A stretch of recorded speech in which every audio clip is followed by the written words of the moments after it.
అను ఒక స్త్రీ ఆయనను తన ఇంట చేర్చుకొనెను. ఆమెకు మరియా అను సహోదరి ఉండెను. ఈమె యేసు పాదముల యొద్ద కూర్చుండి ఆయన బోధ వినుచుండెను. ప్రియమైనటువంటి దేవుని పిల్లలారా, మనం చదువుకున్న వాక్య భాగంలో యేసు ప్రభువారు ఒక దినమున బేతనియా అనే ఒక ఊరికి ఆయన వచ్చారు.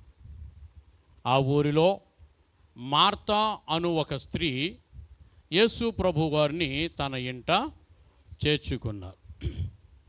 ఆమెకు మరియా అను ఒక సహోదరి, లాజరు అను ఒక సహోదరుడు ఉన్నారు. అయితే యేసు ప్రభును ఆ ఇంటిలో చేర్చుకున్న తరువాత మార్త సహోదరి అయినటువంటి మరియా యేసు ప్రభు పాదముల చెంత కూర్చుండి యేసు ప్రభు చెప్పుచున్నటువంటి బోధ వినుచున్నది. మార్త అయితే ప్రభువును తన ఇంటిలో చేర్చుకుంది, కానీ ప్రభువు బోధ వినుటకు ఆమె సమయమును ఇవ్వలేదు, కేటాయించలేదు. యేసు ప్రభు అయితే వారి ఇంటికి వచ్చారు, వారి ఇంట్లోనే ఉన్నారు. ఆయన మాట్లాడడం ప్రారంభించాడు. ఆయన నోరు తెరిచి మాట్లాడుతూ ఉన్నారు. ఆయన మాట్లాడుతూ ఉండగా మరియా యేసు ప్రభు మాటలు వింటుంది. యేసు ప్రభు మాట్లాడడం ప్రారంభించారు, కానీ మరియా ఆయన మాటలు వింటుంది. మార్త యేసు ప్రభు మాటలు వినుటకు సమయం కేటాయించలేదు. తన పనిలో మునిగిపోయింది. కిచెన్ రూముకి పరిమితం అయిపోయింది. వంటగదిలోనికి వెళ్ళిపోయింది. తన పనులు ఏవో తాను చేసుకుంటూ ఉంది. కొంతసేపు తర్వాత ప్రభు దగ్గరికి వచ్చింది. ప్రభుతో మాట్లాడుతుంది. ప్రభా, నేను ఒంటరిగా పని చేయుటకు నా సహోదరి నన్ను విడిచిపెట్టింది. నీకు చింత లేదా? నాకు సహాయము చేయమని నా సహోదరికి నీవు చెప్పు అని ప్రభుతో అంటుంది. ప్రభు అంటున్నారు, నీవు అనేకమైన పనులను గూర్చి విచారం కలిగి తొందరపడుచున్నావు, కానీ అవసరమైనది ఒక్కటే. ఆమె చెప్పండి గట్టిగా, అవసరమైనది ఒక్కటే. మార్తా విను, అవసరమైనది ఒక్కటే. ఒక మనిషి జీవితంలో, ఒక విశ్వాసి జీవితంలో అవసరమైనది ఒక్కటే. మరియా ఉత్తమమైన దానిని ఏర్పరచుకొన్నది. ఆమె చెప్తాం గట్టిగా. దేవుని పిల్లలారా, ఉత్తమమైనది అక్క చెల్లెలు ఇరువురికి ఇవ్వబడ్డది, కానీ చెల్లెలైతే ఉత్తమమైన దానిని ఏర్పరచుకున్నది. అక్క దేవుడిచ్చిన ఉత్తమమైన సమయాన్ని పోగొట్టుకున్నది. ప్రభు అంటున్నారు, అవసరమైనది ఒక్కటి. ఏంటి ఆ అవసరమైనది అని అంటే, ప్రభు పాదముల చెంత కూర్చుండాలి. రెండవది, ప్రభు మాటలు వినాలి. ఏం చేయాలట? ప్రభు మాటలు వినాలి. ఈ రోజుల్లో కూడా చాలామంది మార్తమలాగే ఉన్నారు. అవకాశం ప్రభు అందరికీ ఇచ్చాడు. మీ ఇంట్లో ఉన్న వాళ్ళందరికీ ప్రభు అవకాశం ఇచ్చాడు. ప్రభు నమ్ముకున్న ప్రతి ఒక్కరికి ప్రభు అవకాశం ఇచ్చారు దేవుని మాటలు వినుటకు. కానీ మరియ వలె దేవుడిచ్చిన అవకాశమును ఉపయోగించుకున్న వారు కొందరే. కానీ చాలామంది ఏం చేస్తున్నారు తెలుసా? మార్త వలె దేవుడు అవకాశమైతే ఇచ్చాడు, కానీ అవకాశమైతే ఇస్తున్నాడు, కానీ చాలామంది మార్తవలే దేవుడిచ్చిన అవకాశమును పోగొట్టుకుంటున్నారు. అవసరమైన దాన్ని విడిచిపెట్టి అనవసరమైన వాటి కొరకు ప్రాకులాడుతున్నారు. అనవసరమైన వాటి కొరకు పరుగులెడుతున్నారు. అనవసరమైన వాటి మీద దృష్టి పెడుతున్నారు, మనసు పెడుతున్నారు, సమయాన్ని ఖర్చు పెడుతున్నారు. ప్రభు అంటున్నారు, అవసరమైనది ఒక్కటే. మన జీవితాల్లో అవసరమైనది ఒక్కటే. అదే ఏర్పాటు చేసుకోవాలి. నీవు నేను కూడా దేవుని పిల్లలారా అవసరమైన దానిని ఏర్పరచుకోవాలి. అనవసరమైన వాటి కోసం ప్రాకులాడటం కంటే అవసరమైన దానికోసం ప్రాకులాడగలిగితే నిజముగా అది మనకెంతో ఆశీర్వాదము. ఈరోజు అవసరమైన దానికి ఏమండి సమయమును ఇవ్వలేక చాలాసార్లు అవసరమైనది అని ప్రభు చెప్పిన వాటి విషయంలో మనము నిర్లక్ష్యముగా ఉండకూడదు. ఏంటి అవసరమైనది? ప్రభు మాటలు వినాలి. మన జీవితానికి అవసరమైనది ఏంటట? ప్రభు మాటలు వినాలి. చదవండి దేవుని వాక్యంలో సమూయేలు మొదటి గ్రంథము 15వ అధ్యాయము. సమూయేలు మొదటి గ్రంథం 15వ అధ్యాయము 22వ వచనం చదువుదాం. అందుకు సమూయేలు తాను సెలవిచ్చిన ఆజ్ఞను ఒకడు గైకొనుట వలన యెహోవా సంతోషించినట్లు ఒకడు దహన బలులను అర్పించుట వలన ఆయన సంతోషించిన. ఆలోచించు, బలులు అర్పించుట కంటే ఆజ్ఞను గైకొనుటయు పొట్టేల క్రొవ్వు అర్పించుట కంటే మాట వినుటయు శ్రేష్టము. రెండు చేతుల పైకి చెప్పండి. ఏంటట? మాట వినుట శ్రేష్టము. మనం ఎలా ఉండాలో తెలుసా? మాట వినేవారంగా ఉండాలి. ఏమండి, ఎలా ఉండాలి? మనం మాట వినేవారంగా ఉండాలి. కొంతమంది ఉంటారండి, వాళ్ళు మాట వినే స్థితిలో ఉండరు, మాట చెప్పే స్థితిలో ఉంటారు. కొంతమందికి చెప్పడం ఇష్టం, వినటం ఇష్టం ఉండదు. పిల్లలారా, చెప్పటములో దోషం ఉంటుందట, వినటములో ఆశీర్వాదం ఉందట. ఆమె చెప్పండి. విస్తారమైన మాటలలో దోషం ఉండక మానదు. నువ్వు విస్తరించి మాట్లాడితే కొంతమంది అనుకుంటారట, నేను విస్తరించి మాట్లాడితే ప్రభు నా మనవి వింటాడు అనుకుంటారట. కానీ పిల్లలారా, నీవు విస్తరించి మాట్లాడడం వల్ల ఒకటి, ప్రభు నీ మనవి ఆలకించడు. విస్తరించి మాట్లాడటం వలన నీ యొక్క విస్తారమైన మాటలలో దోషము కొని తెచ్చుకుంటావు. అందుకే ప్రభు అంటున్నారు, మాట్లాడటం కంటే వినువారంగా ఉండాలి. యాకోబు భక్తుడు అంటాడు, ఏమండి, మాట్లాడడానికి నిదానించాలట, వినటానికి వేగిరపడాలట. ఆమె చెప్తామా? మాట్లాడడానికి ఏం చేయాలి? నిదానించాలి, అంటే ఆలోచించాలి. కొంతమందికి నోరు ఉందని చెప్పని ఇష్టం వచ్చినట్టుగా మాట్లాడేస్తారు. ఇంకా నోటికి అడ్డు అదుపు ఇంకేముండదు, ఏం మాట్లాడుతున్నారో తెలియదు, ముందు వెనక ఆలోచించరు, వాస్తవం ఏంటో తెలుసుకోరు. నోటికి ఏదొస్తే అది, ఎంత వస్తే అంత మాట్లాడేస్తూ ఉంటారు. ఏమండి, ఒక్కొక్కసారి అనిపిస్తూ ఉంటుంది, అలా విస్తారంగా మాట్లాడేవారి నోటికి ప్లాస్టర్ వేస్తే బాగుంటుందేమోనని. కానీ మళ్ళీ అనిపిస్తూ ఉంటుంది, ప్లాస్టర్ వేసినా సరే ఆగరు, ఆ నోరు ఆగదు. ఆ ప్లాస్టర్ వేసినా సరే, ఆ ప్లాస్టర్ వేసి నోరు మూసేసినా సరే, ఆ నోట్లో నుంచి మనకు అర్థం కాకపోయినా పర్లేదు, కానీ వాళ్ళు మాత్రం ఏం చేస్తారో ఏదో ఒకటి వాగుతూనే ఉంటారు.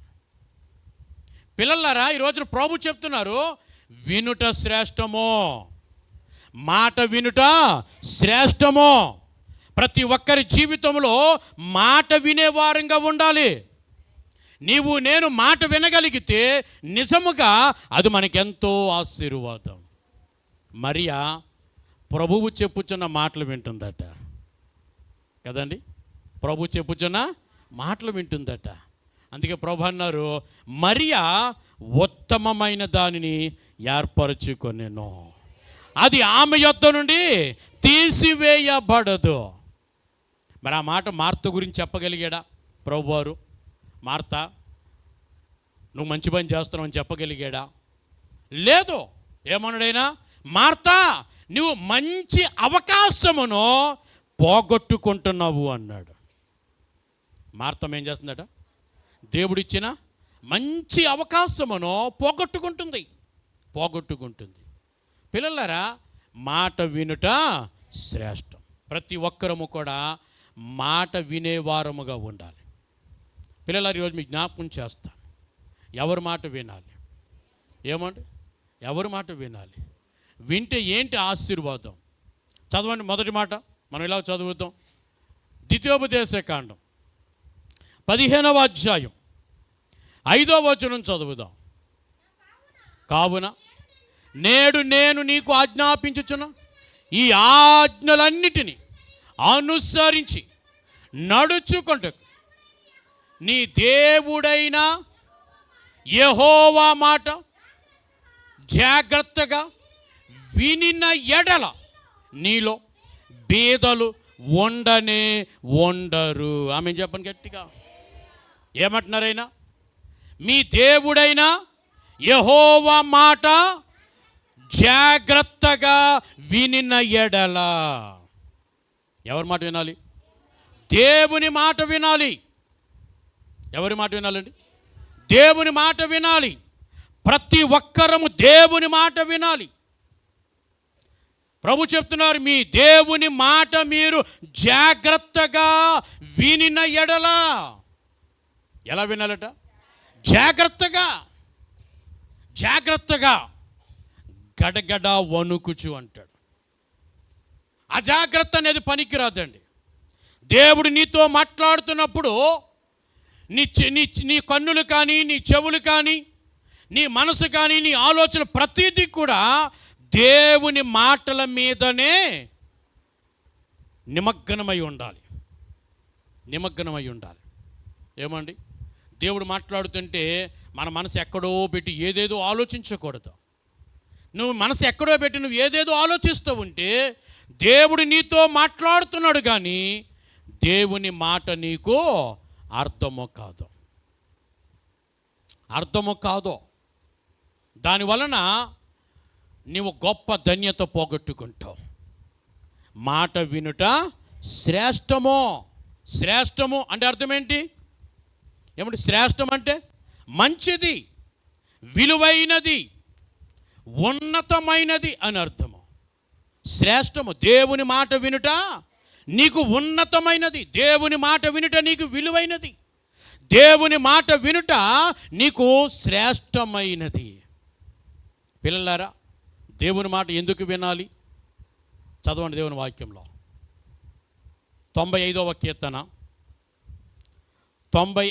కీర్తన 7వ వచనం చదువుదాం. రండి, నమస్కారము చేసి సాగిల పడుదము, మనలను సృజించిన యెహోవా సన్నిధిని మోకరించుదాం. నేడు మీరు ఆయన మాట అంగీకరించిన ఎడల ఎంత మేలు. ఏమంటుంది వాక్యము? మనలను సృజించిన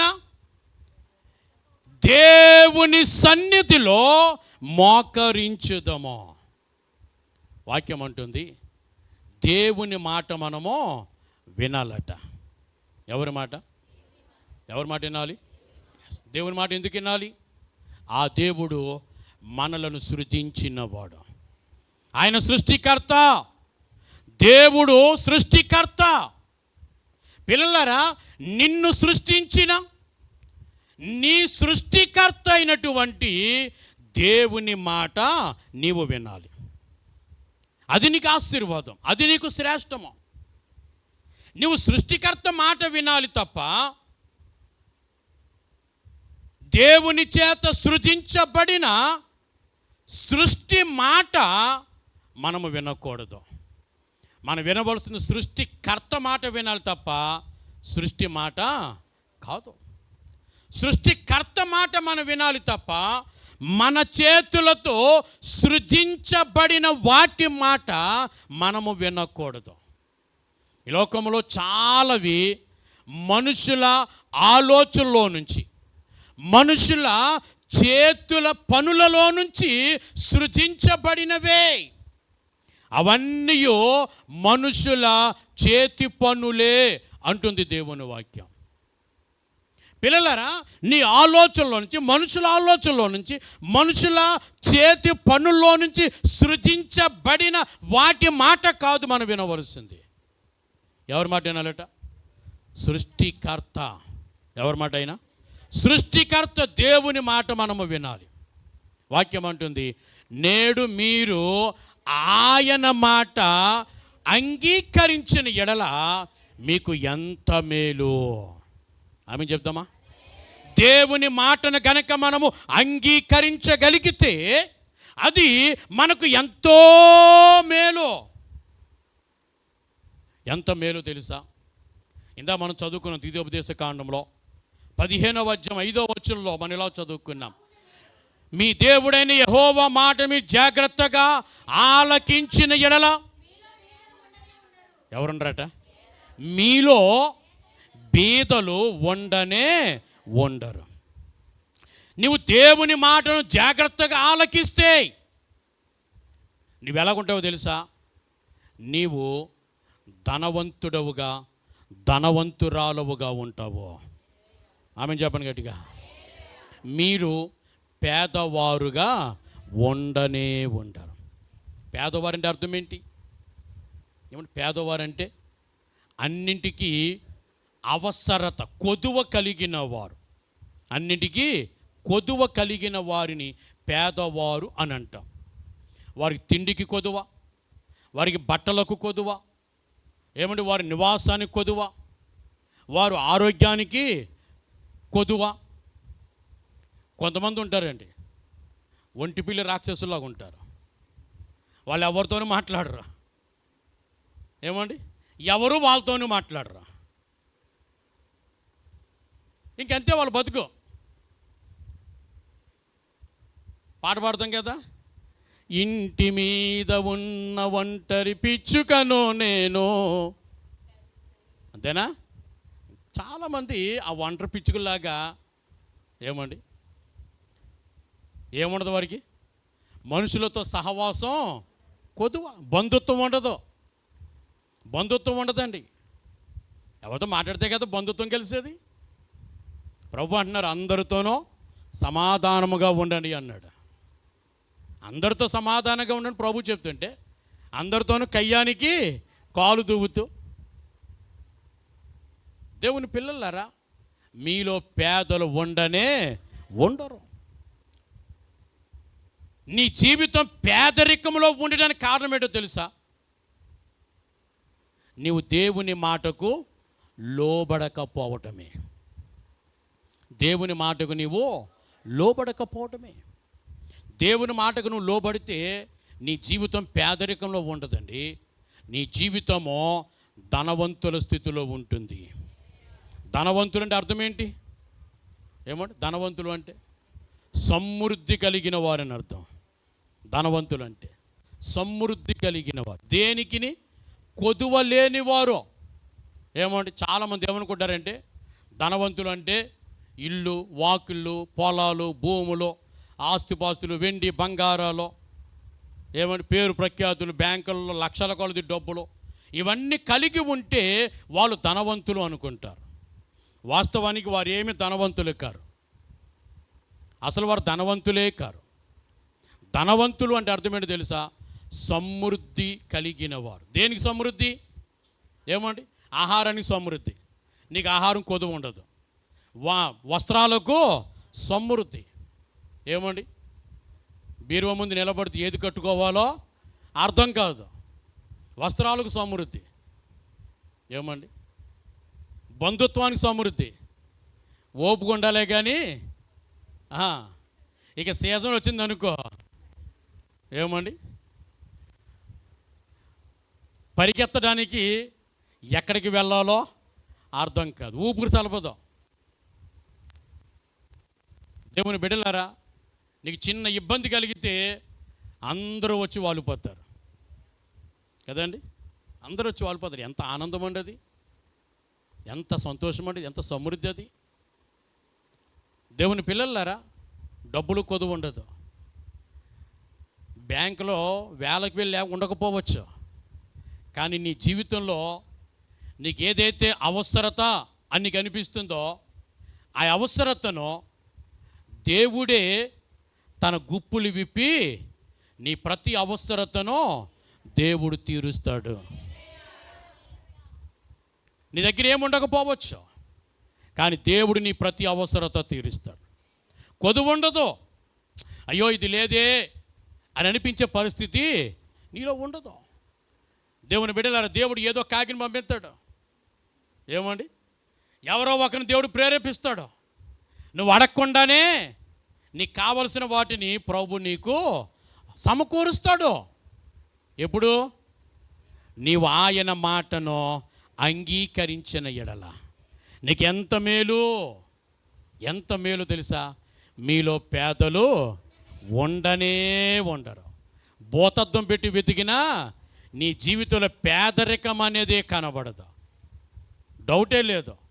దేవుని వాక్యం ఇలా సెలవిస్తూ ఉంది. యెషయా గ్రంథం మొదటి అధ్యాయం 19వ వచనం చదువుదాం. మీరు సమ్మతించి నా మాట వినిన ఎడల మీరు భూమి యొక్క మంచి పదార్థములను అనుభవింతురు. ఆమె చెప్పండి గట్టిగా. ఏమనుభవిస్తామట? భూమి యొక్క మంచి పదార్థములు మనం భుజిస్తాము. దేవుడు నీకు మంచి పదార్థములను అనుగ్రహిస్తారు. ఆహారమునకు కొదువు ఉండదు. ఆహారానికి కొదువు ఉండదు ఎప్పుడు కూడా. నువ్వెప్పుడు కూడా నువ్వు తినగా ఇంకా నీకు సమృద్ధి ఇంకా మిగులుతుంది. ఇతరులకు ఆకలితో ఉన్న వారికి నువ్వు పెట్టగలిగిన స్థితిలో దేవుడిని ఉంచుతాడు. అంతేకాని ఒక గిన్నెట్టుకొని కూర వండుకున్నారా, రసం కాసారా, ఉండే ఒక చుక్కబోయండి, అడుక్కునే జీవితం నీ బ్రతుకులో ఉండదు. దేవుడు రానివ్వడు. ఎప్పుడు?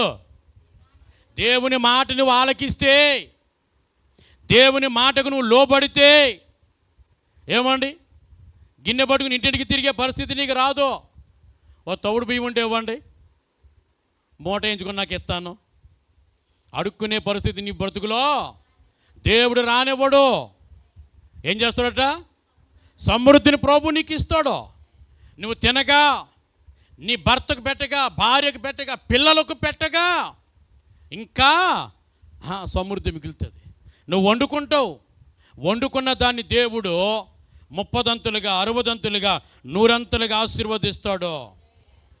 పిల్లలారా, 5 చేపలు, 5 రొట్టెలు, 2 చేపలను బహు విస్తారమైన ప్రజలకు పెట్టగలిగిన దేవుడు ఆయన కదా.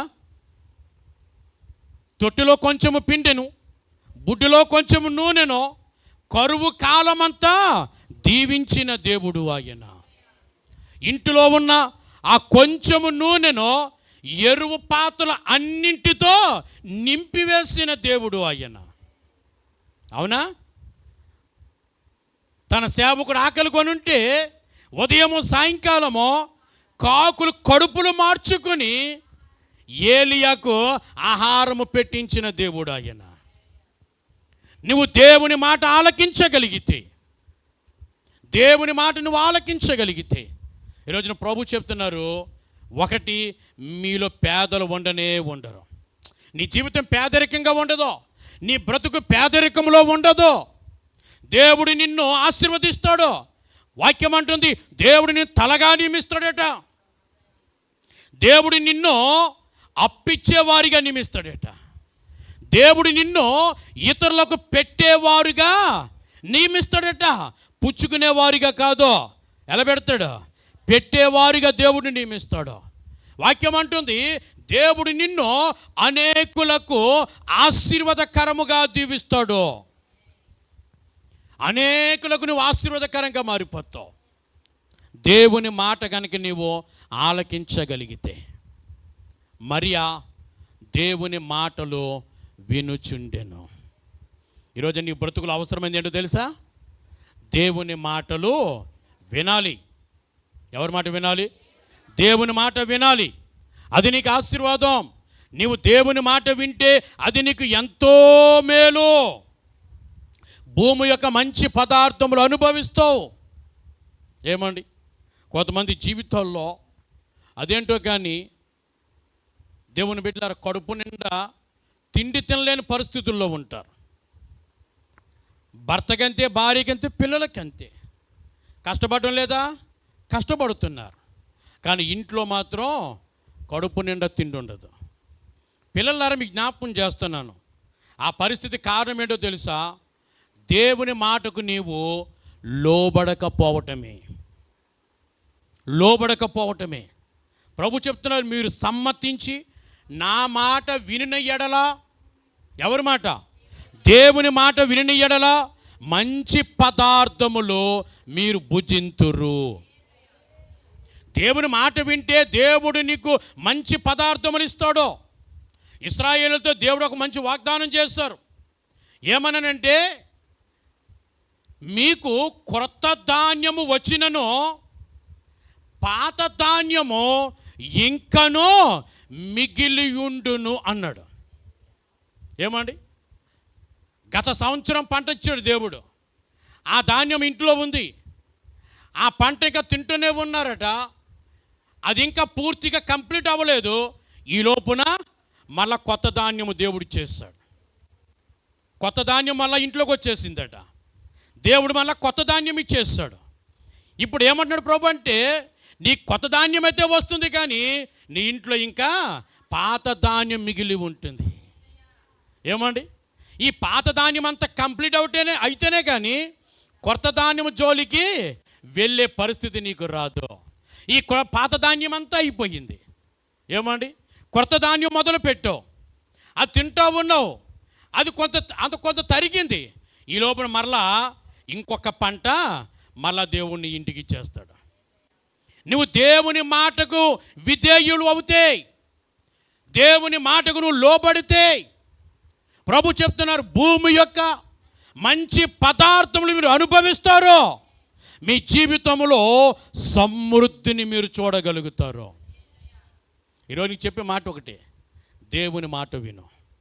ఏం చేయాలి? దేవుని మాట విను, దేవుని మాటకు లోబడు, దేవుడు చెప్పినట్లుగా జీవించడం నేర్చుకో. అది నీ జీవితానికి ఎంతో ఆశీర్వాదము. యెషయా గ్రంథము 48వ అధ్యాయం 18వ వచనం చదువుదాం. యెషయా గ్రంథం 48వ అధ్యాయం 18వ వచనం. నీవు నా ఆజ్ఞలను ఆలకింపవలనని నేనెంతో కోరుచున్నాను. ఆలకించిన ఎడల, గమనించండి, నీవు నా మాటలు ఆలకించిన ఎడల, నీవు దేవుని మాటలు ఆలకించిన ఎడల నీ క్షేమము నది వలెను, నీ నీతి సముద్ర తరంగముల వలెను ఉండును. ఆమె చెప్పని గట్టిగా. నువ్వు దేవుని మాట ఆలకిస్తే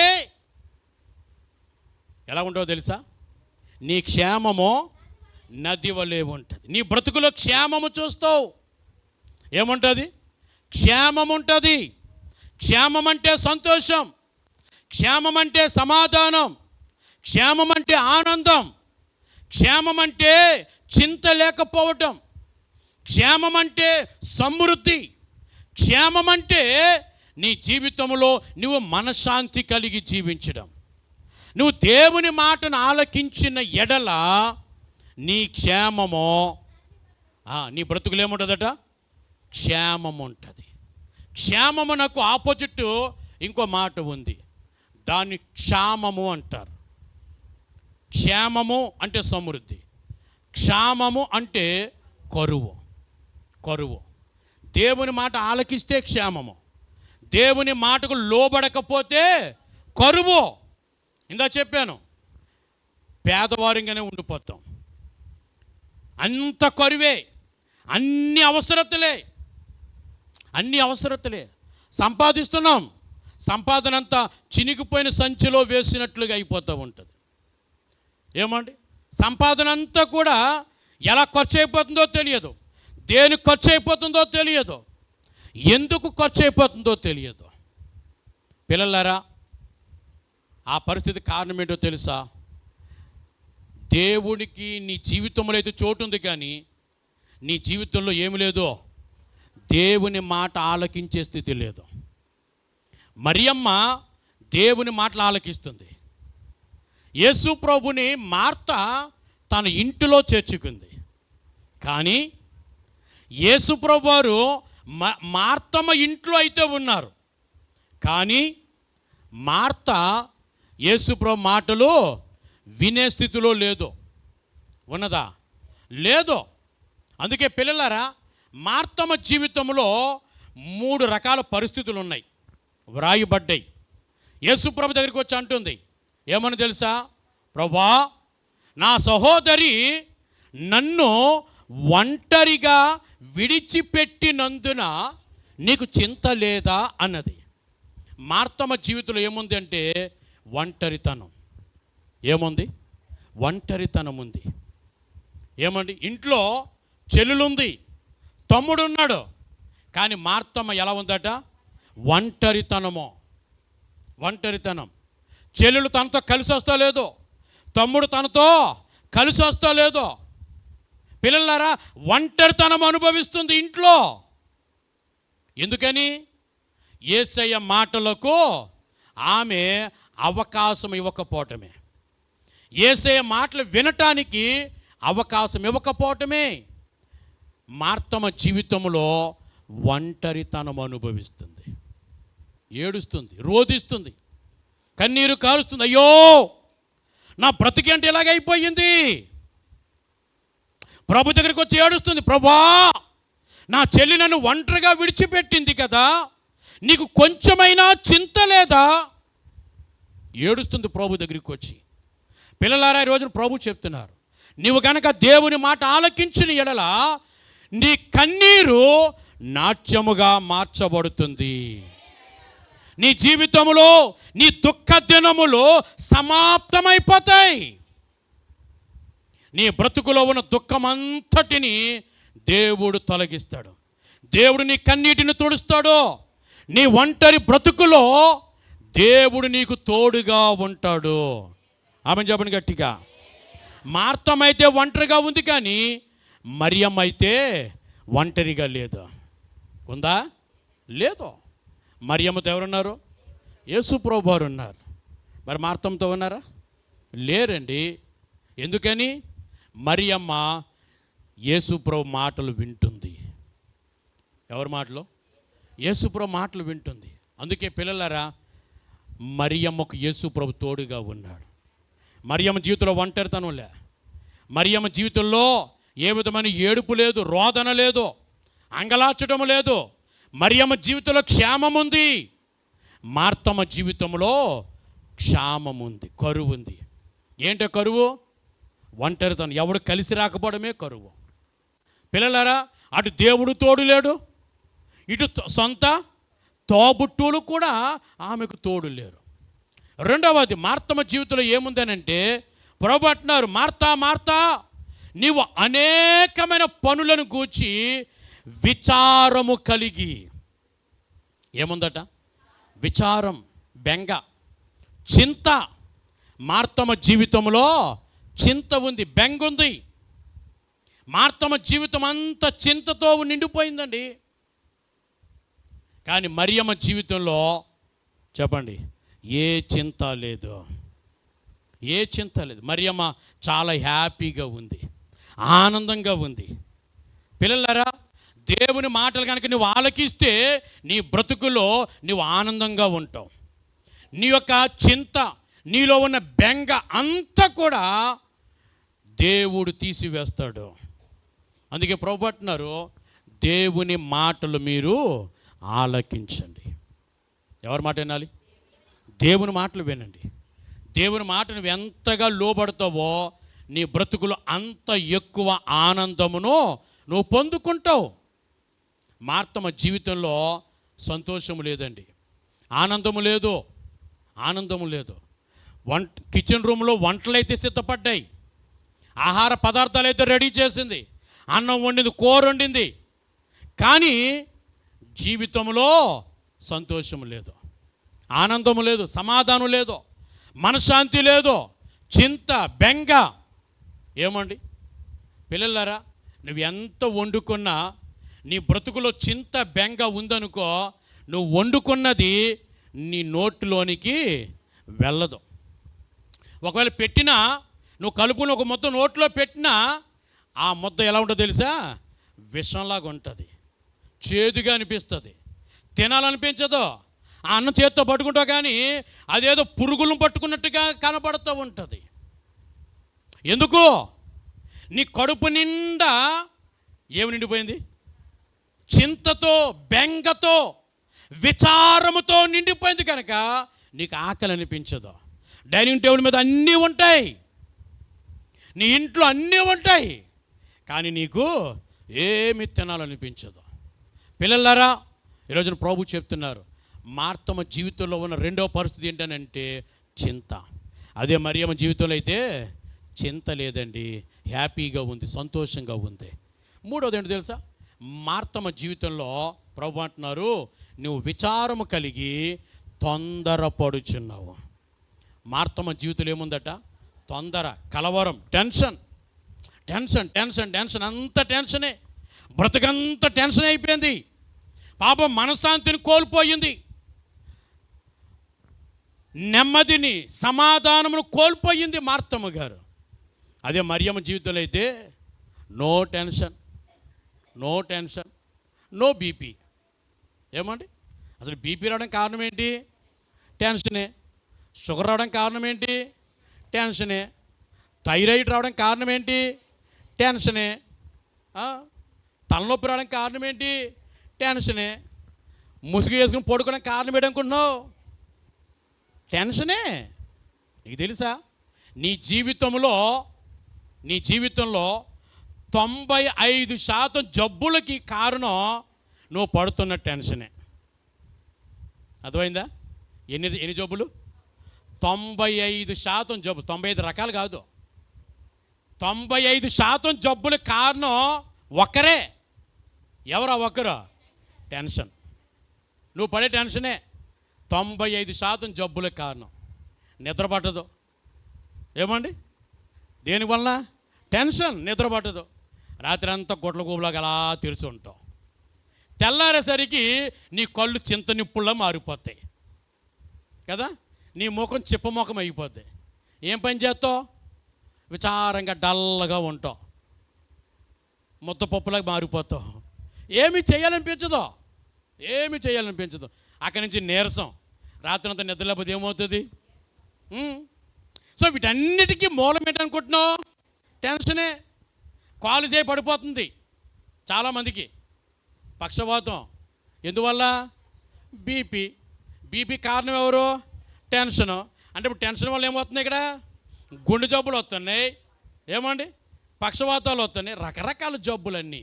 అందుకే చెప్తున్నాను, 95% జబ్బులకు మూలం టెన్షనే. పిల్లలారా, మార్తమ్మ టెన్షన్ పడుతుంది, కానీ మరియమ్మ అయితే నో టెన్షన్. ఎక్కడా కూడా కంగారు లేదండి, ఎక్కడ తొందర లేదు, చాలా ప్రశాంతంగా ఉంది. పిల్లలారా, మీకు జ్ఞాపకం చేస్తున్నాను, దేవుని మాట విను. నీ బ్రతుకులో అది నీకెంతో ఆశీర్వాదం. భక్తుడు అంటాడు, నేను పాపము చేయకున్నట్లు నా హృదయములో నీ వాక్యమును ఉంచుకొని ఉన్నాను అన్నాడు. ఆమె చెప్పండి గట్టిగా. నా హృదయంలో ఏం దాచుకున్నాను? వాక్యం దాచుకున్నాను, దేవుని మాటలు నా హృదయంలో దాచుకున్నాను. ఇప్పుడు దేవుని మాటలు ఏం చేస్తున్నాయో తెలుసా? నేను పాపము చేయకుండా నన్ను ఆపుతున్నది. దేవుని బిడ్డలారా, దేవుని మాటలు నువ్వు పాపం చేయకుండా నిన్ను ఆపుతాయి, నీ జీవితాన్ని క్షేమకరమైన స్థితిలో ఉంచుతాయి. అందుకే ప్రభువు అంటున్నారు, మీరు నా మాటలు ఆలకించిన యెడల నీ క్షేమము నది వలె ఉంటుంది అన్నాడు. చెప్పండి గట్టిగా. ఎలా ఉంటుందట? నది వలె ఉంటుంది. నది వలె ఉంటుంది. నీ నీతి సముద్ర తరంగముల వలె ఉంటుంది అన్నాడు. దేవుని పిల్లలారా, మనిషికి నీతి అనేది చాలా ఇంపార్టెంట్ అండి. నీతి అనేది చాలా ఇంపార్టెంట్ మనిషికి. నీతి అంటే ఏంటో తెలుసా? ఎవరు నీ వైపు వేలెత్తి చూపించడానికి అవకాశం లేకుండా బ్రతుకుటమే నీతి. ఎవరు కూడా నీ వైపు వేలెత్తి చూపించడానికి అవకాశం లేకుండా నీవు బ్రతకగలగటమే నీతి. నీతి. దేవుని బిడ్డలారా, వాక్యం చెప్తుంది, నీ నీతి ఎలా ఉంటుంది? సముద్ర తరంగముల వలె. దేవుని పిల్లలకు నీతి అవసరం. ఈరోజు చాలామందికి చాలామందికి దేవుని బిడ్డలారా, కుటుంబ జీవితాల్లో నీతిని కోల్పోతున్నారు. నీతి తప్పి ప్రవర్తిస్తున్నారు. భర్త జీవితంలో నీతి ఉంటలే, భార్య జీవితంలో నీతి ఉంటలే, పిల్లల జీవితంలోనూ నీతి ఉండటం లేదు. భార్యకు తెలియకుండా భర్త, భర్తకు తెలియకుండా భార్య, తల్లిదండ్రులకు తెలియకుండా పిల్లలు రకరకాలైనటువంటి చెడు ఆలోచనలు పడిపోతున్నారు, పాపంలో పడిపోతున్నారు, చెడు వ్యసనాలకు బానిసలైపోతున్నారు. దేవుని బిడ్డలారా, భర్తకు తెలియకుండా భార్య వేరే పురుషులతో అక్రమ సంబంధాలు, భార్యకు తెలియకుండా భర్తలకు వేరే స్త్రీలతో అక్రమ సంబంధాలు, తల్లిదండ్రులకు తెలియకుండా పిల్లలు స్కూల్కని వెళ్ళడం, కాలేజీలకని వెళ్ళడం. ఈరోజున సమాజ పరిస్థితి ఎలా ఉంది అని అంటే, ప్రస్తుత సమాజ పరిస్థితి ఎలా ఉంది అని అంటే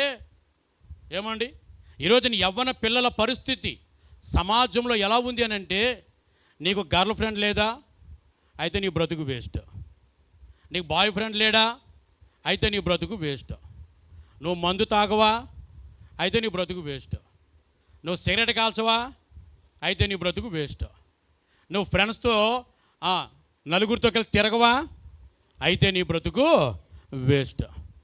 ఇది నేటి సమాజ పరిస్థితి యవ్వన పిల్లల జీవితాల్లో.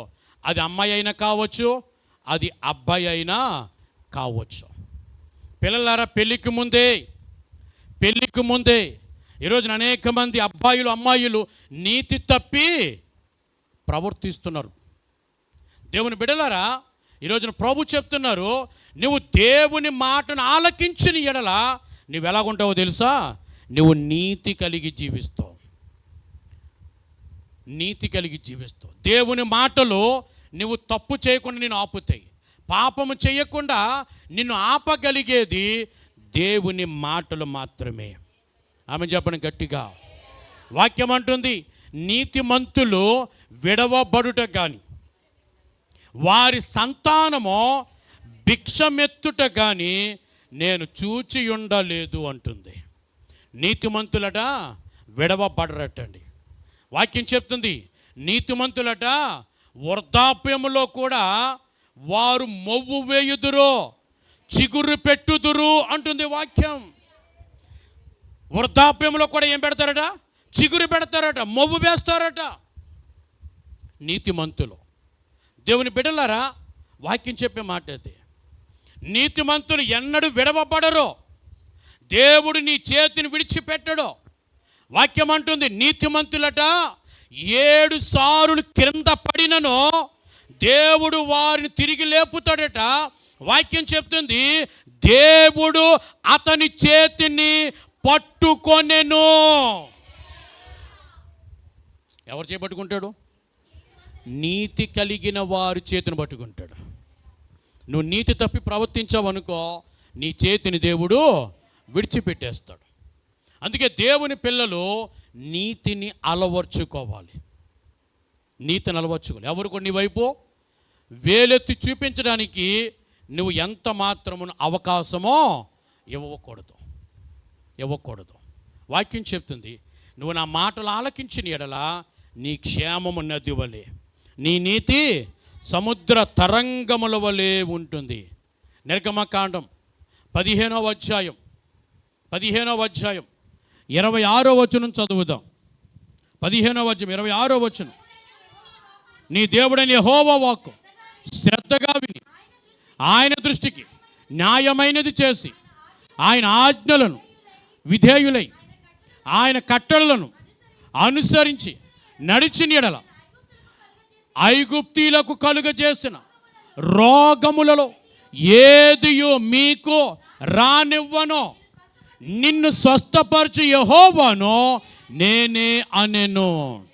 ఆమె చెప్పండి గట్టిగా. ప్రభు అంటున్నారు, మీరు సమ్మతించి దేవుని మాట ఆలకించిన యెడల, ఎవరి మాట? దేవుని మాట ఆలకించిన యెడల నీకెంత మేలో తెలుసా? రోగములలో ఏదియు మీకు రానివ్వను అన్నాడు. రోగములలో ఏ రోగమో నీ జీవితంలోనికి రాదు, నీ దరిదాపులకు రాదు, ఏ తెగులు నీ గుడారమును సమీపించదు. నీకు తెలుసా, దేవుని సెలవు లేకుండా పిల్లలారా నీ కాలికి రాయి కూడా తగలదు. వాక్యం చెప్తుంది, దేవుని సెలవు లేకుండా నీ తల వెంట్రుకలలో ఒక్కటియో నేల రాలదు. పిల్లలారా, దేవుని సెలవు లేకుండా మన జీవితంలోని కానీ మన ఇంటిలోని కానీ ఏ రోగమో ప్రవేశించదో. ప్రభు చెప్తున్నారు, మీరు సమ్మతించి దేవుని మాట ఆలకించిన యెడల ఏ రోగమో మీకు రాదు. ఒకవేళ వచ్చిననో నిన్ను స్వస్థపరచు యెహోవానో నేనే. పిల్లలారా గమనించండి, మన దేవుడు ప్రతి వ్యాధిని స్వస్థపరచగలిగిన దేవుడు. అయినా నువ్వు ఆయన యందు విశ్వాసం ఉంచగలిగితే, నీవు దేవుని యందు విశ్వాసం ఉంచగలిగితే నీ వ్యాధిని దేవుడు స్వస్థపరచుటలో దేవుడు శక్తిమంతుడిగా ఉన్నాడు. వైద్యులతో పనుండదు, మెడిసిన్తోనూ పనుండదు. వైద్యులతోనూ పనుండదు, మెడిసిన్తోనూ పనుండదు. కానీ మన విశ్వాసం బలహీనం అవటం వలన మనము వైద్యులను పట్టుకుంటున్నాం, మెడిసిన్ని మింగుతూ ఉన్నాం. నిజంగా విశ్వాసంలో గనక మనము బలముగా ఉండగలిగితే పిల్లలారా, దేవుడు నీ జీవితంలో కలుగజేయబోయే స్వస్థత నీ జీవితంలో నీవు చూడగలుగుతావు. దేవుడు స్వస్థపరచు వాడై ఉన్నాడు. ఏ దేవుడైనా స్వస్థపరచు దేవుడై ఉన్నాడు. పిల్లలారా, ప్రతి బలహీనత నుంచి విడిపించగలిగిన దేవుడై ఉన్నాడు. ప్రతి వ్యాధిని బాగు చేయగలిగిన దేవుడై ఉన్నాడు. మూయబడిన ప్రతి గర్భమును తెరవగలిగిన దేవుడై ఉన్నాడు. నిన్ను పట్టి బలహీనపరుస్తున్న ప్రతి రోగమును దేవుడు తన రక్తముతో కడిగి శుద్ధి చేయగలిగిన దేవుడై ఉన్నాడు. దేవుని వాక్యంలో చెప్తుంది, ద్వితీయోపదేశ కాండం 28వ అధ్యాయం మొదటి వచనం చదువుదాం. నీవు నీ దేవుడైన యెహోవా మాట శ్రద్ధగా విని నేడు నేను నీకు ఆజ్ఞాపించుచున్న ఆయన ఆజ్ఞలు అనుసరించి నడుచుకొన్న యెడల నీ దేవుడైన యెహోవా భూమి మీద ఉన్న సమస్త జనముల కంటే నిన్ను హెచ్చించును. సమస్త జనముల కంటే దేవుడు నిన్ను హెచ్చించును. ఎప్పుడు? మీరు ఆయన మాటను వినిన యెడల. ఆయన మాట వినిన యెడల. మార్తముంది, మరియమ్ముంది. ఇప్పుడు వీళ్ళిద్దరిలో ఎవరు గొప్పవారని దేవుడు తేల్చారు? మరియమ్మనే. మరియ ఉత్తమమైన దానిని ఏర్పరచుకొనెను అన్నాడు ప్రభు. పిల్లలారా, నువ్వు దేవుని మాటను వినగలిగితే నీ తోబుట్టుల కంటే, నీ ఇరుగు పొరుగు వారి కంటే, నీ బంధువుల కంటే, నీ ఫ్రెండ్స్ కంటే నీవు ఉన్నతమైన స్థితిలో ఉండగలుగుతావు. దేవుడిని హెచ్చిస్తాడు. వాక్యం అంటుంది, దేవుడే ఒకని హెచ్చించును, దేవుడే ఒకరిని తగ్గించును. నిన్ను హెచ్చించేది ఎవరు? మరి నిన్ను తగ్గించేది కూడా ఎస్. నువ్వు దేవుని మాట ఆలకించిన యెడల దేవుడిని హెచ్చిస్తాడు. నీ చుట్టూ ఉన్న వారందరికంటే నిన్ను ఉన్నతమైన స్థితిలో ఉంచుతాడు. నీ ప్రతి అవసరత, నీ ప్రతి పరిస్థితిని దేవుడు మార్చగలిగిన వాడై ఉన్నాడు. మనకు అసాధ్యముగా ఉండొచ్చేమో కానీ మనం ఆరాధిస్తున్న దేవునికి సమస్తమును సాధ్యము. సమస్తమును సాధ్యము. మన పరిస్థితులన్నీ మార్చగలిగిన వాడు ఆయన ఒక్కడే. అందుకే ఈ రోజున వాక్యం చెప్తుంది, మీరు సమ్మతించి చెప్పండి దేవుని మాట వినాలి. మరియా ప్రభు పాదముల చెంత కూర్చుండి ఆయన మాటలు వినుచుండెను. యేసయ్య మాటలు వింటుంది మరియా. మన జీవితంలో అదే ఉండాలి. అనునిత్యము యేసయ్య మాటలు వినాలి, దేవుడు మాటలు వినాలి.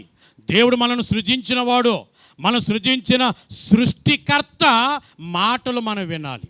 అది మనకు ఆశీర్వాదం. దేవుని మాటను వినగలిగితే నీ జీవితంలో పేదరికం ఉండదు. దేవుని మాటలు వినగలిగితే మంచి పదార్థములు అనుభవిస్తావు. దేవుని మాటలు కనుక నువ్వు వినగలిగితే నీ క్షేమము నది వలె ఉంటుంది, నీ నీతి సముద్ర తరంగముల వలె ఉంటుంది. దేవుని మాటలు కనుక నీవు ఆలకించగలిగితే, లోబడగలిగితే ఏ రోగమో నీ జీవితంలోనికి రాదు, ఏ తెగులు నీ ఇంటిలోనికి రాదు. ఒకవేళ వచ్చిననో దేవుడు నిన్ను స్వస్థపరచు దేవుడిగా ఉంటాడు. నువ్వు దేవుని మాటకు లోబడగలిగితే, ఆలకించగలిగితే నీ చుట్టూ ఉన్న వారందరికంటే దేవుడు నిన్ను ఉన్నతమైన స్థితిలో ఉంచుతాడు.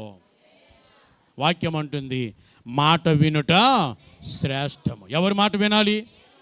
యేసయ్య మాట మనం వినాలి, దేవుని మాట వినాలి. రెండవది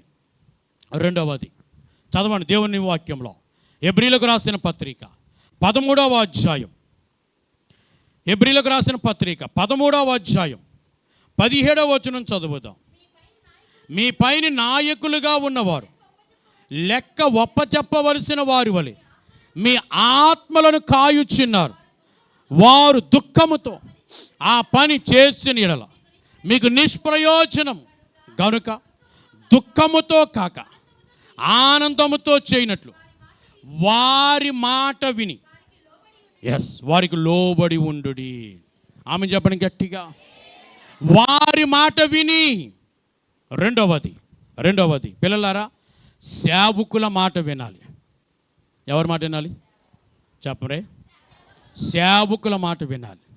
ఒకటి దేవుని మాట వినాలి, రెండవది ఏం చేయాలి? సేవకుని మాట వినాలి. ఎందుకో తెలుసా? సేవకుడు మీ పైన నాయకునిగా ఉన్నవాడు. దేవుని చేత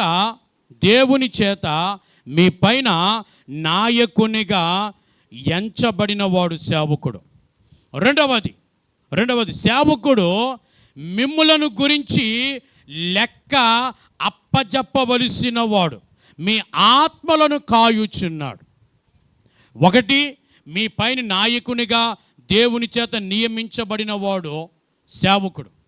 సేవకుడు అంటే ఎవరో తెలుసా?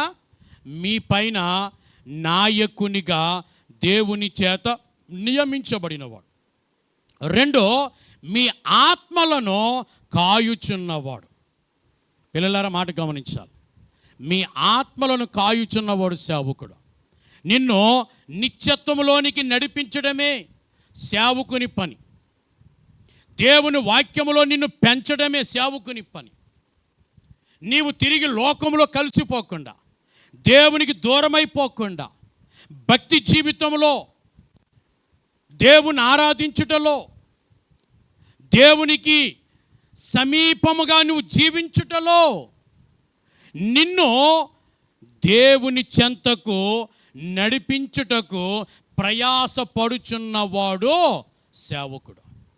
మీ ఆత్మలను కాయుచున్నాడు. మూడవది, దేవునికి లెక్క అప్పచెప్పవలసిన వాడు సేవకుడు. పిల్లలారా వినండి, ఇక్కడ కూర్చున్న మీ అందరి గురించి ఒక రోజున నేను దేవునికి లెక్క అప్పగించాలి. అందుకే వాక్యం అంటుంది, సేవకుడికి 2 తీర్పులట. మీకేమో ఒకటే తీర్పట. సేవకుడికేమో నాకేమో 2 తీర్పులట. ఒక తీర్పేమో నా గురించి, రెండో తీర్పేమో నీ గురించి. అర్థమవుతుందా? నువ్వైతే నీ గురించే లెక్కప్ప చెప్పాలి. కానీ నేనైతే నా గురించి నేను దేవునికి లెక్క అప్పగించాలి, నీ గురించి కూడా నేను దేవునికి లెక్క అప్పగించాలి. ఒకవేళ నీ ఆత్మను సరిగ్గా కాయకపోతే, నిన్ను దేవుని సరిగ్గా పెంచకపోతే, నీకు సరి అయిన వాక్యము నేను బోధించకపోతే, దేవుని యందలి భయము భక్తిలో నిన్ను పెంచకపోతే, దేవుని యొక్క క్రమములో, దేవుని యొక్క శ్రేష్టమైన ఆ దేవుని సమీపముగా ఉండే స్థితిలో నిన్ను పెంచకపోతే, నీ గురించి నేను దేవునికి లెక్క అప్పగించాలి. అందుకే కొన్నిసార్లు నీ మీద కోప్పడుతూ ఉంటాను. అందుకే కొన్నిసార్లు దేవుని పిల్లలారా, నువ్వు ఎప్పుడైనా దేవునికి దూరంగా ఉన్నావు అనిపించినప్పుడు, దేవునికి నువ్వు లోబడతలేదు అనిపించినప్పుడు, దేవునికి ఆయాసకరముగా నువ్వు జీవిస్తున్నావు అని అనిపించినప్పుడు, సేవకుడిగా నేను నిన్ను గద్దించడానికి ప్రయత్నము చేస్తాను. నిన్ను గద్దిస్తున్నాను అంటే కారణం నీ మీద కోపం ఉండి కాదు, నువ్వంటే నాకు ద్వేషము అని కూడా కాదు. ఏమండి దేవుని బిడ్డలారా, సేవకుడికి మీరంతా ఎప్పుడు కూడా ప్రేమే. విశ్వాసులంటే సేవకునికి ప్రేమే ఉంటుంది తప్ప ద్వేషం ఉండదు, ఎప్పుడు కూడా కోపం కూడా ఉండదు. ఒకవేళ పాస్టర్ గారికి నా మీద కోపం నువ్వు అనుకుంటే ఏమండి, అది నీ తప్పు అవుతుంది, అది నీ తప్పు అవుతుంది. నీ మీద సేవకునికి ఎప్పటికీ కోపం ఉండదు, నీ మీద సేవకునికి ఎప్పటికీ ద్వేషం ఉండదు. నీ మీద సేవకునికి ఉండేదంతా ప్రేమ మాత్రమే. ఆ ప్రేమతోనే కొన్నిసార్లు గద్దించడం జరుగుతుంది. ప్రేమ ఉన్న చోట గద్దింపు ఉంటుందట. వాక్యం చెప్తుంది, ప్రభు అన్నారు, నేను ప్రేమించు వారిని గద్దించి బుద్ధి చెప్పుచున్నాను అన్నాడు ప్రభువారు. ఎక్కడ ప్రేమ ఉంటుందో అక్కడ గద్దింపు ఉంటుంది, ఎక్కడ ప్రేమ ఉంటుందో అక్కడ సరిచేయటం ఉంటుంది. ఏమండి, ప్రేమ కలిగిన వాడట గాయములు చేస్తాడట. ప్రేమ కలిగిన వాడు ఏం చేస్తాడు? గాయం చేస్తాడట. ప్రేమ లేనివాడట పై పై ముద్దులు ఎడతాడట, పై ముద్దులు పెడతాడటండి. ఏమండి, ఆ ముద్దులు మనకు కనబడాలని చెప్పని పెద్దలకు ఒక ఎరుపు రంగు కూడా పూసుకుని, ప్రేమ లేనివాడు ఏం చేస్తాడట? పై ముద్దులు ఎడతాడట. అంటే ఏమండి, పందెం కోడి పుంజుని దూవినట్టు దూవుతాడు అన్నమాట.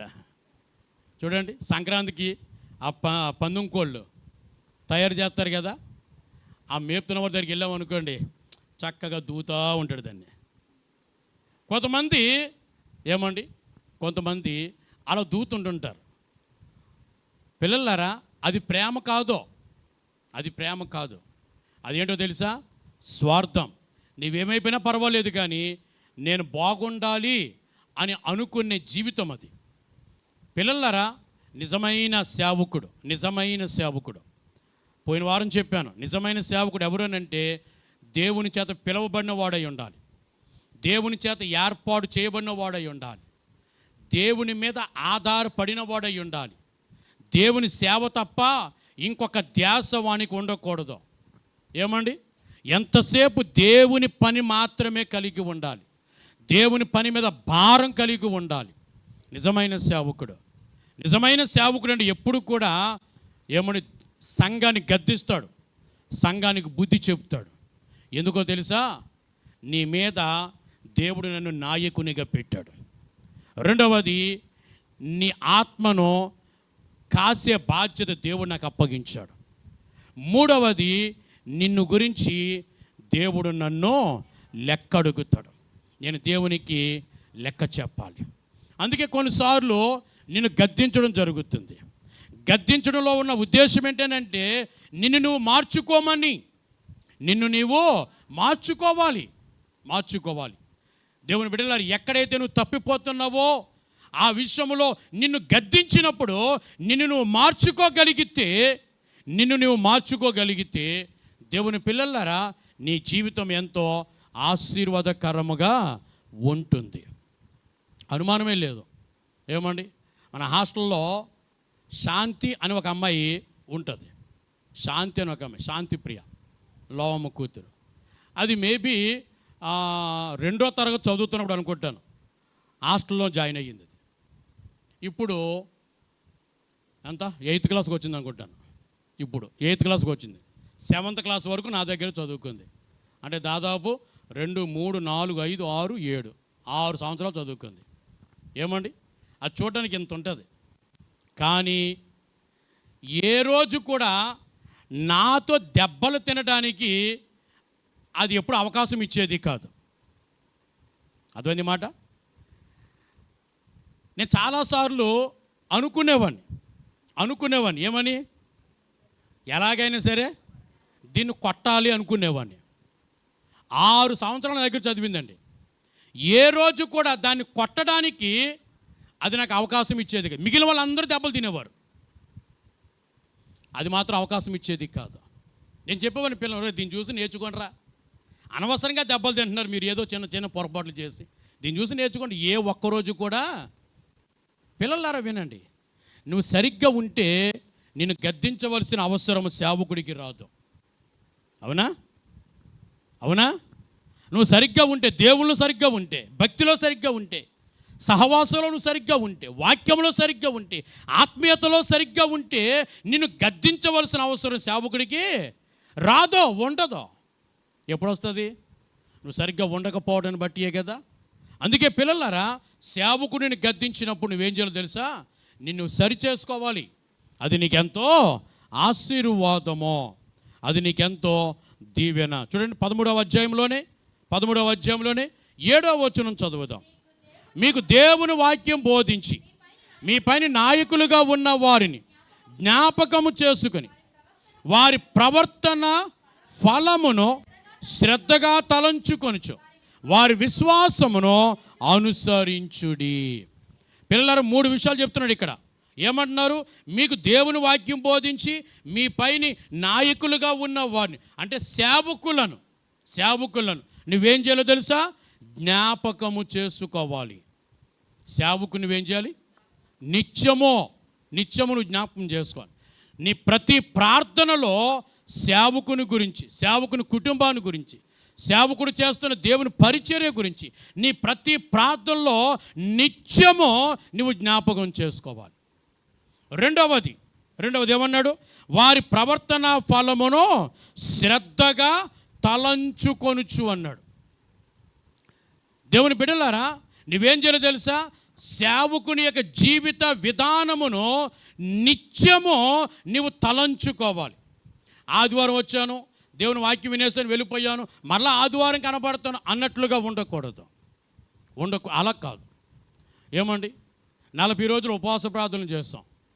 40 రోజులు విడవకుండా వచ్చారు. ఈరోజు ఎంతమంది కూర్చున్నారో ఇక్కడ అంతకంటే ఎక్కువ మంది వచ్చేవారు 40 రోజుల ప్రార్థనలకి. అయిపోయింది. ఎప్పుడు ఈస్టర్తో 40 రోజుల ప్రార్థనలు అయిపోయింది, అంతే. ఆ తర్వాత శుక్రవారం వచ్చింది, 3 వచ్చారు చర్చిలోనికి. 3. నేను కేరళలో ఉన్నాను. ఆ రోజు ఫోటో కూడా తీసి పెట్టమన్నాను. మా పిల్లలు తీసి పెట్టిన దగ్గర ఇప్పటికుంది ఆ ఫోటో. ఎవరెవరు వచ్చారో 3 వచ్చారు 40 రోజుల ప్రార్థనలో. 40 మంది 50 మంది పైన వచ్చేవారు. 50 మందికి పలహారం తెస్తే సరిపోయేది కాదు. 50 మంది పైన వచ్చేవారు 40 రోజుల ప్రార్థనలో. అంటే ఇప్పుడు నీ భక్తి ఏ భక్తి? ఏ భక్తి? 40 రోజుల భక్తా? అంతే కదా. 40 రోజులు ప్రార్థనకు వచ్చేస్తే సరిపోయింది. ఇంక మరి ఇప్పుడు ఎందుకు రావడం? మానేసి, ఇంక ఆదివారం కూడా రావడం మానేసి, ఆదివారం మానేసి శుక్రవారం మళ్ళీ వచ్చే సంవత్సరం 40 రోజులు ప్రార్థనలు వస్తాయి కదా, మళ్ళీ అప్పుడు బైబిల్ పెట్టుకుని వచ్చాయి. తెల్లబట్టలు గడేసుకుని తలస్నానం చేసేసి పరిశుద్ధులాగా మళ్ళీ అప్పుడు వచ్చేసి 40 రోజుల భక్తికి. ఇప్పుడు ఎందుకు ఇంక రావడం? నువ్వు చేస్తే భక్తి సరిగ్గా చెయ్యి, లేకపోతే బైబిల్ వదిలేసి లోకలు కలిసిపో. అర్థమవుతుందా? చేస్తే భక్తి సరిగ్గా చెయ్యి. ఆదివారం భక్తుల్లో ఉండిపోకండి. ఆదివారం మాత్రమే దేవుని మందిరానికి వస్తాం, ఆదివారం మాత్రమే మేము భక్తులమో, మిగిలిన వారం రోజులన్నీ మీ సాతాను పిల్లం అనుకోవద్దు. భక్తి చేస్తావా? కరెక్ట్గా చెయ్యి, యథార్థంగా చెయ్యి, నమ్మకంగా చెయ్యి, భక్తి సరిగ్గా చెయ్యి, వాక్యానుసారంగా జీవించు. ఏమండి, ఆదివారం మాత్రమే కాదు, శుక్రవారం కూడా దేవుని మందిరానికి నువ్వు వచ్చి తీరాలి. నీకు బలహీనత అయినా సరే నువ్వు వచ్చి తీరవలసిందే, నీకు సమస్య అయినా సరే నువ్వు వచ్చి తీరవలసిందే. నేను ఆదివారం మాత్రమే వస్తాను అనుకుంటే ఆదివారం కూడా నువ్వు రానవసరం లేదు. ఆదివారం మాత్రమే నేను వస్తాను, 40 రోజులకు మాత్రమే నేను వస్తాను అనుకుంటే నరకానికి పోయే భక్తి ఎందుకండి? నరకానికి పోయే భక్తి ఎందుకు? చేయి భక్తి సరిగ్గా. ప్రతిరోజు దేవుని ఆరాధించు, దేవుని స్తుతించు. ఇంట్లో ప్రతిరోజు కుటుంబ ప్రార్థన చేయి. అది ఉండదు మనకి. ఇంట్లో కుటుంబ ప్రార్థన ఉండదు, శుక్రవారం ఉపవాస ప్రార్థన ఉండదు. ఆదివారం మాత్రం ఏమండి? ఆదివారం మాత్రం దేవుని భక్తులం అయిపోతున్నాం. నామకార్థ భక్తి, మూఢ భక్తి. సంవత్సరాలు గడిచిపోతున్నాయి కానీ ఏమండి, ఈ నామకార్థమైన భక్తి మాత్రం మారటం లేదండి. అదే నామకార్థమైన భక్తి, అదే బ్రతుకు. మారవా? నీ బ్రతుకుని మార్చుకోవా? నీ ఆలోచన విధానం, నీ భక్తి జీవితాన్ని మార్చుకోవా? నువ్వుగా ఎంతకాలం చూసాను అదే భక్తి నీకు, అదే భక్తి నీకు. దేవుని పిల్లలారా, ఈరోజున వాక్యం చెప్తున్న మాట వినో. దేవుని పిల్లలు సరి అయిన భక్తి జీవితాన్ని అలవర్చుకోవాలి. అది మనకు ఆశీర్వాదం. వాక్యం అంటుంది, వారి ప్రవర్తన ఫలం శ్రద్ధగా తలంచుకొనుడి. నిత్యము నువ్వేం చేయాలి తెలుసా? దేవుని బిడ్డలారా, సేవకుని జీవితాన్ని నిత్యం తలంచుకోవాలి. మూడో మాట ఏమన్నాడంటే, వారి విశ్వాసమును అనుసరించండి, వెంబడించు. నీ సేవకుడు ఏం చెప్పాడో ఆ మాట విను. నీ సేవకుడు ఏం చెప్పాడో ఆ మాటకు లోబడు. నీ సేవకుడు ఏం చెప్పాడో ఆ మాటను అనుసరించు. అది నీకు ఆశీర్వాదం. నిన్ను బట్టి దేవుడు సంతోషిస్తాడు. మాట వినుట శ్రేష్టము. మాట వినిన వారిని బట్టి దేవుడు సంతోషిస్తాడట. మూడో మాట ఇలా జ్ఞాపకం చేస్తాను. మూడో మాట రండి, కొలసీలకు రాసిన పత్రిక 3వ అధ్యాయం. కొలసీలకు రాసిన పత్రిక 3వ అధ్యాయము 20వ వచనం చదువుదాం. 20వ వచనం, పిల్లలారా అన్ని విషయములలో మీ తల్లిదండ్రుల మాట వినుడి, ఇది ప్రభువును బట్టి మెచ్చుకొన తగినది. గట్టిగా ఆమేన్ చెప్పండి. మూడో మాట ప్రభువులో చెప్తున్నారు, పిల్లలారా ఏం చేయాలి? మీ తల్లిదండ్రుల మాట వినుడి. ఎవరి మాట వినాలి? తల్లిదండ్రుల మాట వినాలి. మొదట దేవుని మాట వినాలి.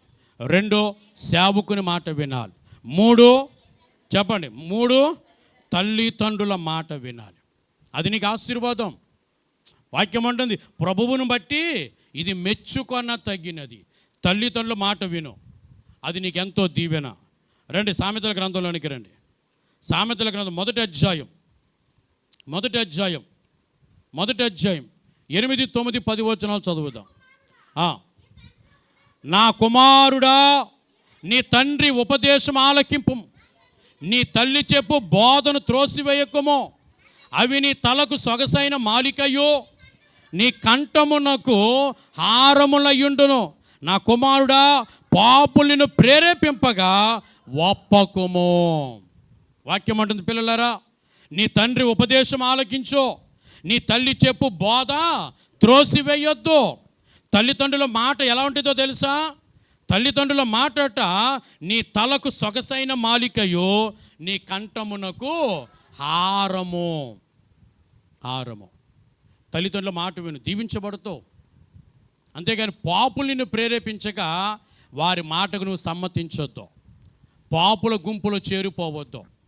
తల్లిదండ్రుల మాట వినగలిగితే అది నీకెంతో దీవెన. చూడండి సామెతల గ్రంథంలో 30వ అధ్యాయం 17వ వచనం చదవండి. తండ్రిని అపహసించి తల్లి మాట వినల్లొన్నని వారి కన్ను లోయ కాకులు పీకును, పక్షిరాజు పిల్లలు దానిని తినును. పిల్లలారి మాట వినండి, ఈ మాట గమనించండి. తండ్రిని అపహసించి తల్లి మాట వినల్లొన్నని. ఏ పిల్లలైతే తండ్రి మాట తల్లి మాట వినకుండా జీవిస్తారో, ఏ పిల్లలైతే తండ్రి మాట తల్లి మాట వినకుండా జీవిస్తారో వారి కన్నులట లోయ కాకులు పీకుతాయట. వారి కన్నుల్ని ఎవరు పీకు?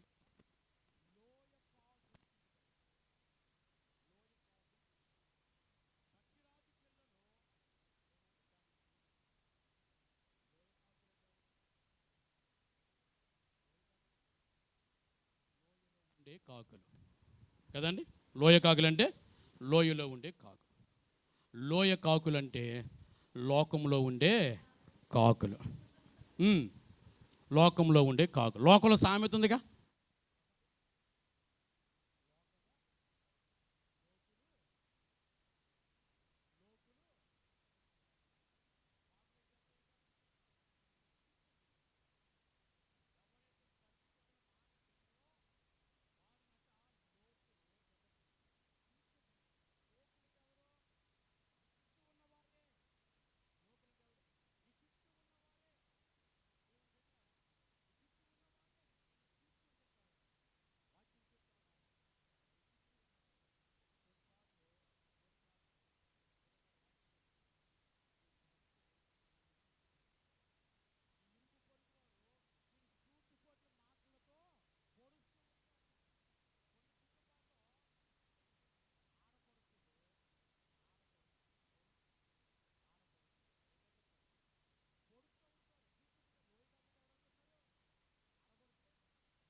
లో ఏమన్నా లోయ కాకులు అంటే ఎవరు అనుకుంటున్నారు? దేవుని బిడ్డలారా, కొన్నిసార్లు నీ ఇంట్లో నీ భర్తే నిన్ను పీక్కు తింటాడు, నీ భార్య నిన్ను పీక్కు తింటుంది, నీ పిల్లలు నిన్ను పీక్కు తింటారు.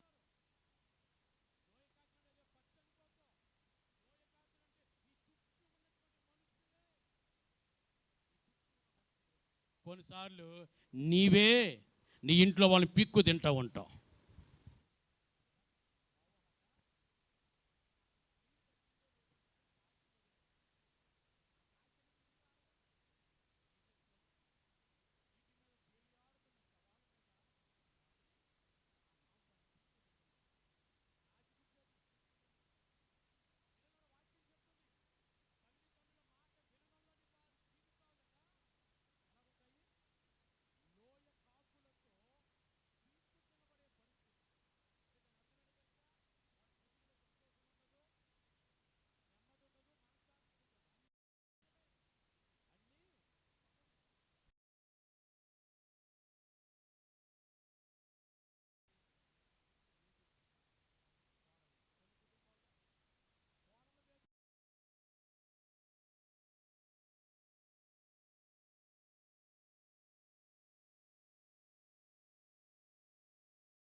మేమందరమును కలిగి ఉండుట మాకు నేర్పించండి.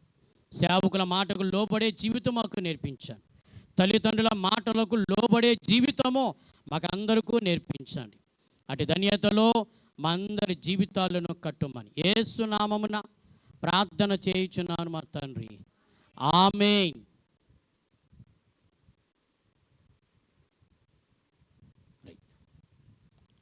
పాట పాడుచుండగా